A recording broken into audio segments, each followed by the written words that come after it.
I'm very loud, so I think we'll be okay. Thank you, though. Thank you all for joining us today.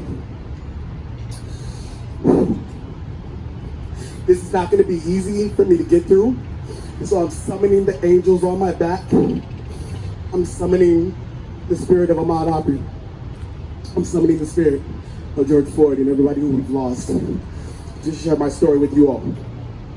So as they said, my name is Mackee Mason. I'm the founding principal and varsity football coach at Austin Achieve Public Schools. Woo! I know they said that, but I wanted to make sure that we got our chance to shout each other out. I'm here to speak today from the heart and share my story. And I ask for your patience because I, as well as other and many black folks, are dealing with the bubbling up of our traumatic experiences with police officers during this time. I wouldn't say that I'm known for holding back, but I really had to think through whether I shared this because I knew that sharing this could potentially make me a target of retaliation. But you know what? We're done. We're done with feeling the target that can be placed on our backs when we dare speak out about our lived experiences. I won't let fear intimidate me. Not this time.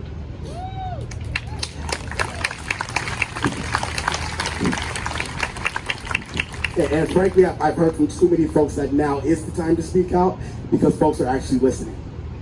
So for me, this is personal. This march is personal because I'm a black man. I'm also an educator that's focused on, closing the equity gap and fixing the injustice so that our scholars can face a fair world where they have choice and opportunity. But being a black educator means that I don't get to take the skin off even at work. Like most black men in this country, the list of negative encounters with police is a long one. But one in particular from the school year really shook me. We had an unfortunate event that happened this year at the school that I lead. A scholar threatened me and implied that he might have a gun, so I did what you're supposed to do, call the police.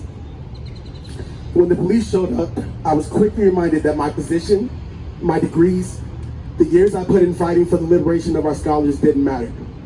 I'm the principal. That's the principal. That's my principal. Get off my principal.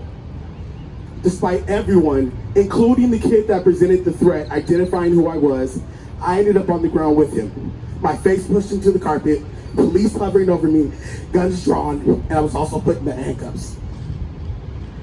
After yelling at me and fumbling to find the key, the aggressor took the handcuffs off, and my immediate reactions were ignored to the point where I was threatened to be arrested again. This happened when I called the police for the safety of the school that I run. So how can I feel safe? How can I ensure that our scholars feel safe when the reaction is to escalate and not de-escalate? To not see my humanity, but to see me as a threat. And y'all, this is not the first time this has happened to me. And I'm supposed to act like this hasn't happened to me. I was told by someone that it's my job to make sure that our scholars trust the police. What kind of cognitive dissonance am I supposed to engage in? What kind of fantasy world am I supposed to construct? I can't. And looking back at it, I'm actually grateful that I'm alive to tell the tale. To use my position to further raise awareness. Too often, as in situations like Tamir Rice and too many others, the angels are literally on my back. Mere seconds is all that's needed to turn my name into a hashtag. And is that the bar? Am I supposed to just be grateful that I'm alive? Am I supposed to just get over the trauma? It doesn't work like that. What's worse is, after this terrible event, please from us to acknowledge the damage that was done, the errors that were made were met with deaf ears, accusations about us as an organization and me, and more deaf ears. We were told that there was a long wait to receive the police footage we requested, and many other unacceptable answers. Enough is enough.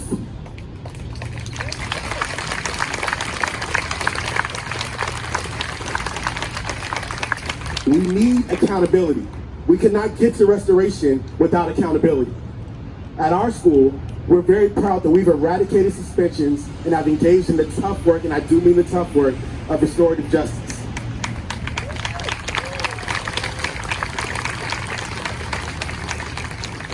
From this work, though, we see that the toughest part is for the person to acknowledge the damage they have caused. We need our police to own that they hold the responsibility to not just jump ahead and skip past the uncomfortable part where we're dancing and doing a Tootsie slide with them in the street. They need to own the uncomfortable of having the folks that have made mistakes to apologize for the damage they have caused. How can we expect our scholars to do it when the system that continues to harm them will not?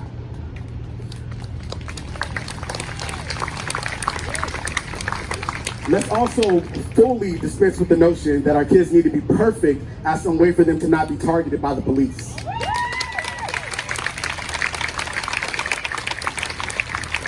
Respectability politics will not save us.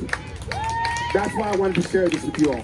My degrees, my position, my clothes, my glasses, none of that mattered when they came into our school and saw me as a criminal. In the school building that I run, again, after I called the police for a threat against our school.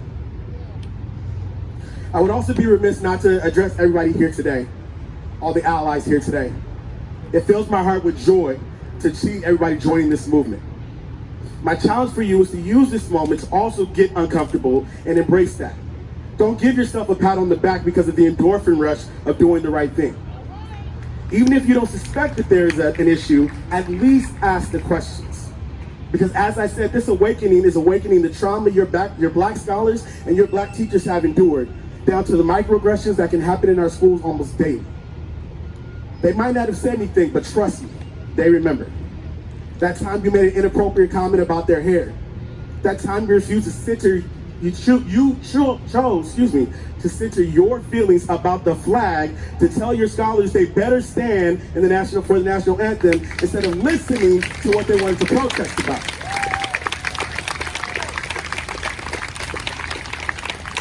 The time you were more worried about how a walkout might affect your attendance percentage than what the scholars wanted to walk out about.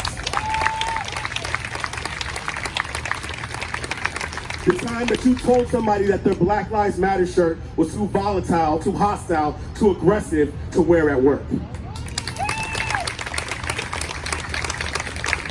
So if you remember something, if someone brings that up to you, pause, right? Remember that you came out here. Remember that you're striving to be an ally, right?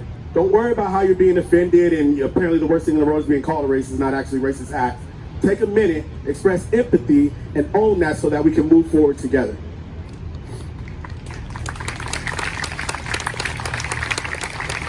I would also push us to ask the questions about our organizations. Ask yourself about your hiring practice. Ask yourself about how personnel issues are handled. Ask yourself about discipline in your school. It's not about shaming you, it's about full accountability. Because as George Floyd's brother said, we're tired. I'm tired of having to explain and justify my lived experiences. I'm tired of having to do the intellectual heavy lifting.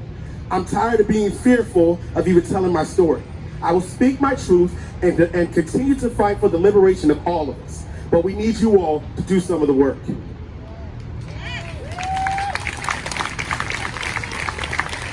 When we all watched that video, I said to my friends and family, and this is really tragic to say, but I said, I hope this is the one.